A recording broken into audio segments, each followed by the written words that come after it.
அப்படிலாம் இல்ல அங்கிள். இந்த மழைலாம் விட்டதுக்கு அப்புறம் அங்க வரலான்னு இருந்தேன்.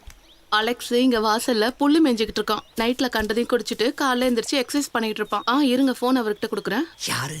அகஸ்தியர் அங்கிள். காசு கேட்டாரா? அதெல்லாம் எனக்கு எதுவும் தெரியாது.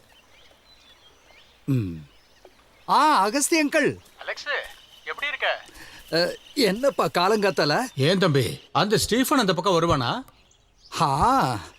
அவன் எதுக்கு இங்க வர போறான்? பூம்பாறையில வாழ்க்கை பிரமாதமா இருக்குன்னு சொன்னானே. அவனுக்கு அது வெறுத்து இருக்கும். இல்லனாலும் 2 வருஷத்துக்கு மேல அவன் எங்க தங்கி இருக்கான்? டெல்லி, கோவா, துபாய், மதுரை எல்லா இடத்துலயும் செட்டில் ஆகி வரதுக்குள்ளேயே அவனுக்கு வெறுத்துரும். அப்புறம் அடுத்த இடம்.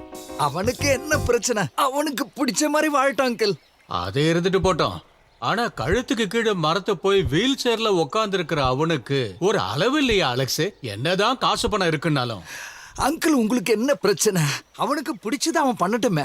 அவனுடைய சம்பாத்தியம் அவனுடைய வாழ்க்கை. ஓ, நீ அவனோட ஆளு தானே? எனக்கு ஒண்ணு இல்லப்பா. போன கிறிஸ்மஸ்க்கு அம்மணி பண்ணி கொடுத்த மாம்பழ கேக்கு எடுத்துக்கிட்டு பூம்பாறைக்கு போனான்ல, அவன் ஒரு வாக்கு கொடுத்துட்டு போனான்.